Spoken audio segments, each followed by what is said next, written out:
नमस्ते साथीहरू, आजको भिडियोमा म तपाईहरुलाई लोकसेवा अफिसर लेभल रिटेन एक्जाममा पास गर्ने भिआइपी टिप्स दिन लागेको छु। धेरैले पढ्छन् तर पास किन हुँदैनन्? कारण सही स्ट्र्याटेजी नहुनु हो। आजको भिडियोमा अन्तिमसम्म हेर्नुभयो भने तपाईले preparation plus writing plus time management सबै क्लियर बुझ्नुहुनेछ। टिप्स नम्बर 1 छ smart study not hard study. भनेको लोकसेवामा घोकेर मात्र हुँदैन, कन्सेप्ट क्लियर गर्नुहोस्, टपिक बुझेर पढ्नुहोस् र एक्जाम्पलसँग जोड्नुहोस्। एक्जाम्पल संवैधानिकता पढ्दाखेरि डेफिनेसन प्लस फिचर प्लस नेपालको कन्टेक्स्टमा संवैधानिकता के कस्तो रहेको छ सबै बुझ्नुहोस्। Tips number 2 answer writing skill सबैभन्दा इम्पोर्टेन्ट हुन्छ। जस्तै रिटेन एक्जाम पास गर्ने मुख्य हतियार नै एन्सर राइटिङ हो। सर्वप्रथम इन्ट्रोडक्सन छोडेर स्पष्ट दिने, त्यसपछि बडी पोइन्ट वाइज र हेडिङ बनाएर लेख्ने, त्यसपछि कन्क्लुजनमा पोजिटिभ प्लस फ्युचर ओरिएन्टेड निष्कर्ष दिने। तपाईहरुको लागि गोल्डन रुल्स रहेको छ। प्रेजेन्टेसन राम्रो भएन भने कन्टेन्ट पनि बेकार देखिन्छ, त्यही भएर प्रेजेन्टेसनमा एकदमै धेरै ध्यान दिनु होला। Tips number 3 time management strategy. धेरै फेल हुने कारण भनेको टाइम म्यानेज गर्न नसक्नु हो। 10 देखि 15 मिनेट क्वेशन रिडिङ गर्नुहोस्, त्यसपछि टाइम डिभाइड गर्नुहोस्, इजी प्रश्न पहिले लेख्नुहोस्। प्र्याक्टिस धेरै महत्त्वपूर्ण हुन्छ। 3 घण्टामा पूरा पेपर सल्भ गर्ने बानी बसाल्नुहोस्। Tips number 4 previous year question analysis. भनेको लोकसेवा रिपिट हुन्छ, लास्ट 10 इयर क्वेशनहरू एनालाइज गर्नुहोस् के कस्तो क्वेशनहरू सोधेको छ भनेर। फर्स्ट इयर क्वेशन सल्युसन एकदमै धेरै महत्त्वपूर्ण भूमिका खेल्छ।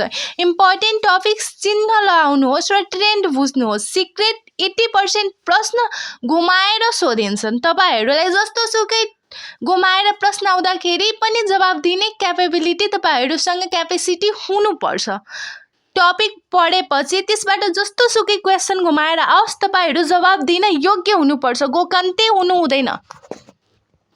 टिप्स नम्बर 5 नोट बनाउने सही तरिका। भनेको सर्ट नोट्स बनाउनुहोस्, फ्लो चार्ट डायग्राम प्रयोग गर्नुहोस् र रिभिजन सजिलो बनाउनुहोस्। तपाईहरुको लागि फर्मुला रहेको छ। सर्ट नोट्समा के हुन्छ भने quick revision plus high score गर्न सकिन्छ। तपाईहरु सर्ट नोट्सहरू बनाउनु भयो भने। त्यसपछि टिप्स नम्बर 6 छ रिभिजन स्ट्र्याटेजी। कस्तो हुनुपर्छ भने पढेर छोड्ने होइन, रिभाइज गर्नुपर्छ। 1 डेमा क्विक रिभिजन, 1 विकमा डिप रिभिजन र एक्जाम अघि फाइनल रिभिजन, यसरी पढ्नुपर्छ। रिभिजन बिना सक्सेस सम्भव छैन, त्यही भएर रिभिजन एकदमै इम्पोर्टेन्ट हुन्छ। टिप नम्बर 7 मा रहेको छ तपाईहरुको लागि मेन्टल स्ट्रेन्थ र कन्सिस्टेन्सी। लोकसेवा भनेको म्याराथन र स्प्रिन्ट होइन, भनेको लोकसेवामा कन्सिस्टेन्सी एकदमै म्याटर गर्छ। डेली रुटिन बनाउनुहोस्, स्ट्रेस म्यानेज गर्नुहोस् र कन्सिस्टेन्सी मेन्टेन गर्नुहोस्। याद राख्नुहोस् slow process is better than no process. भनेको यसको अर्थ जस्तै हुन्छ नि, दौड्नु भन्दा तपाईहरु हिड्न सक्नु भएन भने क्रल गर्नुहोस्। भनेको तपाईहरु रुक्ने कार्य नगर्नुहोस्, स्लो प्रोसेस गर्ने कार्य नगर्नुहोस्। स्लो प्रोसेस ठिक हो, नो प्रोसेस भनेको एकदमै बेकार कुरा हो। त्यही भएर तपाईहरु पढ्दै नपढ्ने भन्दा कुनै दिन धेरै काम पर्यो भने थोरै पनि पढ्नुहोस्। कन्सिस्टेन्सी एकदमै म्याटर गर्छ। त्यसपछि बोनस टिप्स छ तपाईहरुको लागि। एन्सरमा करेन्ट एक्जाम्पल राख्नुहोस्।